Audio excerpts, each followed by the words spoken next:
Good morning. Good morning. I think I've talked to many of you about the 50th high school reunion Amen. that I went to last weekend. It was actually my wife's 50th high school reunion. She was smarter than me, and she graduated a year ahead of me, even though we're the same age. And it was in Philadelphia.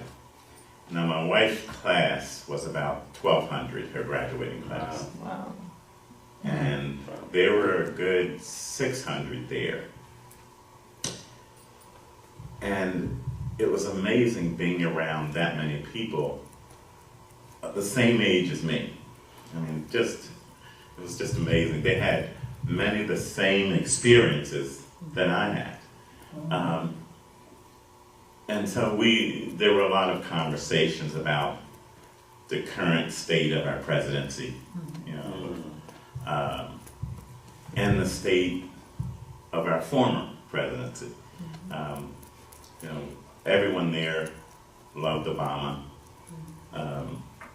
Everyone there, be nice, doesn't love Trump.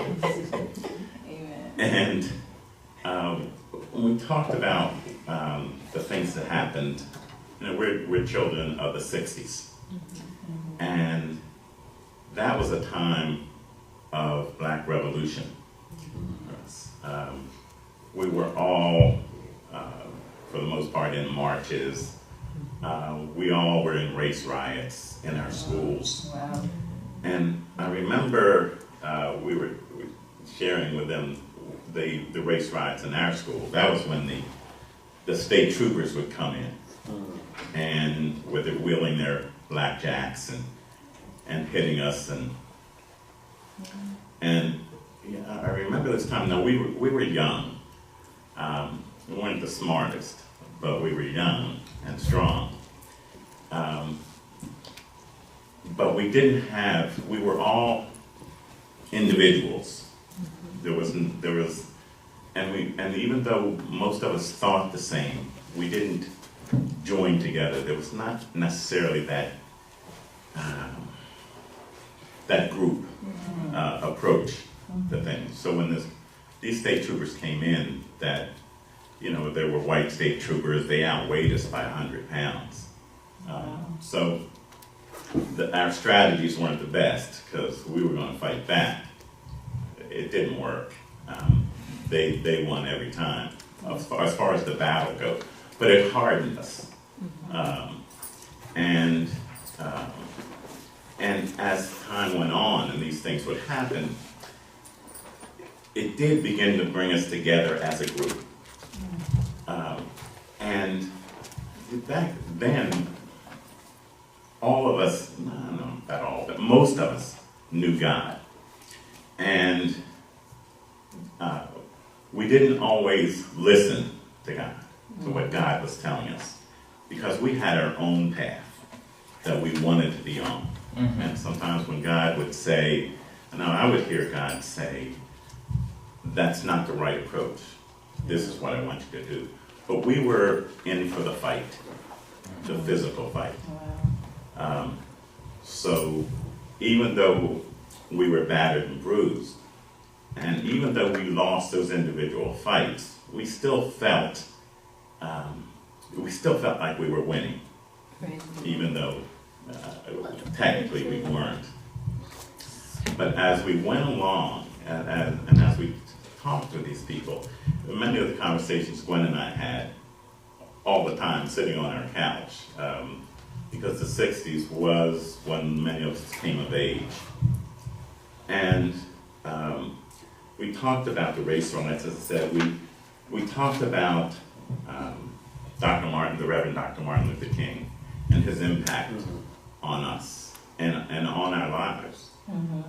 But we also talked about the Black Panthers and their impact on our lives. And the fact that we almost never hear them mentioned anymore. We never hear about Huey Newton and Angela Davis and people that, aren't even Chaka Khan. Most people know that that they sing, they don't know that they were a part of the 60s revolution. Wow. The imprisonment of Nelson Mandela and the impact that had on this country. And you know, Nelson Mandela in prison for, what, 27 years?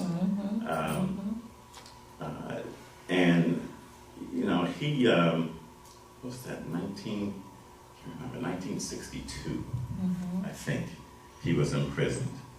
But many of us look to Nelson Mandela as much as we look to Dr. Martin Luther King. And those years, we took a lot of what we did later on from both of those, from all three of those. We remember when they let the dogs loose on the King's rallies. We remember those things, and we remembered how some of our friends would get caught out after dark. Something you never wanted to do. And then we flash forward to the current times. And this is a time when all of those things are beginning again. Yes. You know, and I think part of the reason is when God would tell us to do things back then, we only partially listened. And when things got to be a little better, we stopped. Yeah. We said, okay, we're good. We've done what we need to do. Let's get back to whatever it was we were doing before. And so it left things undone to rise again. And they really never stopped.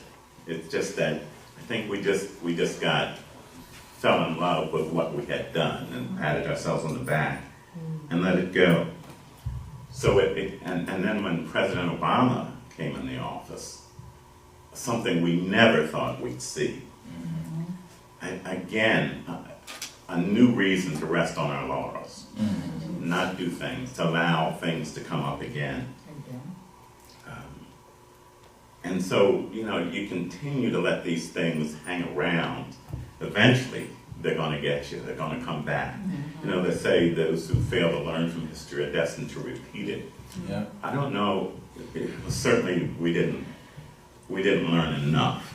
We learned, but we certainly didn't learn enough. And so now, with the state of the presidency in this country, the good thing about that is it's another chance to do what we should have done before. Yeah. You know, this time, you know, I remember, as I said, told you before, when I was growing up and the Klan was rattling around our house and burning their crosses and things. We only had a plan for when they broke in.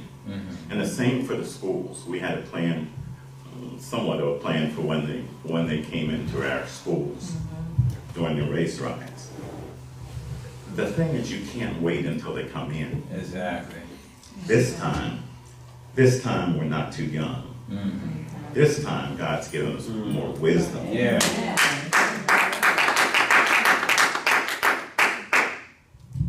You know, so this time, when it comes to a neighborhood near us, and it will, this time, we're smarter. We're stronger than we were before. Yeah. And this time, we listen to God. Yes. This time, we follow through. Yes. Amen. Praise the Lord. Amen. Praise the Lord.